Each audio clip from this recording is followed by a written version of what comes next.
ನಮಸ್ಕಾರ ಸ್ನೇಹಿತರೆ, welcome to my new YouTube channel.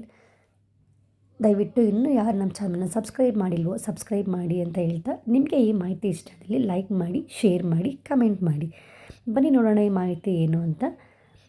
ಎಲ್ಲರೂ ಈಗಾಗಲೇ ಉತ್ಥಾನ ದ್ವಾದಶಿ ದಿವಸ ಅಂದರೆ ಮಂಗಳವಾರ ತುಳಸಿ ಹಬ್ಬ ಅಥವಾ ತುಳಸಿ ವಿವಾಹವನ್ನು ಆಚರಿಸಿರ್ತೀರ. ಆದರೆ ಯಾರಿಗೆ ಈ ತುಳಸಿ ಹಬ್ಬವನ್ನು ಮಂಗಳವಾರ ಆಚರಿಸೋದಕ್ಕೆ ಆಗಿರೋದಿಲ್ವೋ ಅವರು ಮತ್ತೆ ಈ ತುಳಸಿ ಹಬ್ಬವನ್ನು ಆಚರಿಸ್ಬೋದು. ಯಾವತ್ತು? ಹೌದಲ್ವಾ?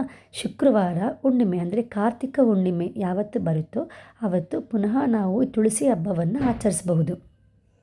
ಹಾಗಾಗಿ ಆ ಕಾರ್ತಿಕ ಹುಣ್ಣಿಮೆ ನಮಗೆ ಶುಕ್ರವಾರ ಬಂದಿದೆ. ಶುಕ್ರವಾರ ಮಹಾಲಕ್ಷ್ಮಿ ವಾರ ಅಂತಲೇ ಹೇಳ್ಬೋದು. ಹಾಗಾದರೆ ಬನ್ನಿ ನೋಡೋಣ ಹುಣ್ಣಿಮೆ ಯಾವಾಗ ಸ್ಟಾರ್ಟ್ ಆಗುತ್ತೆ ಅಂತ. ಹುಣ್ಣಿಮೆ ಪ್ರಾರಂಭ ಆಗೋದು ನವೆಂಬರ್ 15, 2024 ಬೆಳಗ್ಗೆ 6:19ಕ್ಕೆ ಶುರುವಾದರೆ ನವೆಂಬರ್ 16 ಬೆಳಗ್ಗೆ 2:58 ಅಂದರೆ ಬೆಳಗಿನ ಜಾವ 2:58ಕ್ಕೆ ಕೊನೆಗೊಳ್ಳುತ್ತೆ. ಸೊ ಅದಕ್ಕಿಂತ ಮುಂಚೆ ನಾವು ತುಳಸಿ ವಿವಾಹವನ್ನು ಮಾಡ್ಕೊಬೇಕಾಗುತ್ತೆ. ಹಾಗಿದ್ದರೆ ಪೂಜೆ ಸಮಯ ನೋಡೋಣ. ಶುಕ್ರವಾರ ಸಂಜೆ 5:48ರಿಂದ 7:50 ಒಳಗಡೆ ನಾವು ಪೂಜೆಯನ್ನು ಮಾಡ್ಕೊಬೇಕಾಗತ್ತೆ. ಈ ಸಮಯದಲ್ಲಿ ಭರಣಿ ನಕ್ಷತ್ರ ಮತ್ತು ವೃಷಭ ಲಗ್ನ ಇರೋದ್ರಿಂದ ಪೂಜೆಗೆ ಬಹಳ ಶ್ರೇಷ್ಠವಾದ ಸಮಯ ಅಂತಲೇ ಹೇಳ್ಬೋದು. ಆದ್ದರಿಂದ ದಯವಿಟ್ಟು ಯಾರ್ಯಾರು ಮಂಗಳವಾರ ಪೂಜೆಯನ್ನು ಮಾಡಿಲ್ವೋ ಅವರು ಈ ಶುಕ್ರವಾರ ಅಂದರೆ ನಮ್ಮ ಮಹಾಲಕ್ಷ್ಮಿಯ ವಾರ ಶುಕ್ರವಾರ ಅಂತಲೇ ಹೇಳ್ಬೋದು, ಆ ವಾರ ಈ ಸಮಯದಲ್ಲಿ ನೀವು ಪೂಜೆಯನ್ನು ಮಾಡಿಕೊಂಡ್ರೆ ಬಹಳ ಒಳ್ಳೆಯದಾಗತ್ತೆ. ಹಾಗೂ ಇವತ್ತಿನ ದಿವಸ ಅಂದರೆ ನೀವು ಶುಕ್ರವಾರ ದಿವಸ ಪೂಜೆ ಮಾಡಿದ ದಿವಸ ತುಳಸಿ ಗಾಯತ್ರಿ ಮಂತ್ರ ಇಲ್ಲಿದೆಯಲ್ಲ, ಗಾಯತ್ರಿ ಮಂತ್ರ ಇದನ್ನು 108 ಸರಿ ಪಠಿಸೋದ್ರಿಂದ ಬಹಳ ಒಳ್ಳೆಯದು. ಅದರ ಒಟ್ಟಿಗೆ ನೀವು ಕಾರ್ತಿಕ ದಾಮೋದರ ಸ್ತೋತ್ರವನ್ನು ಆದರೆ ನೀವಾಗೆ ಪಠನೆ ಮಾಡಬಹುದು. ನಿಮಗೆ ಬರೋದಿಲ್ಲ ಅನ್ನೋದಾದರೆ ದಯವಿಟ್ಟು ಯೂಟ್ಯೂಬಲ್ಲೆಲ್ಲ ಹಾಕಿ ಬಿಡಿ.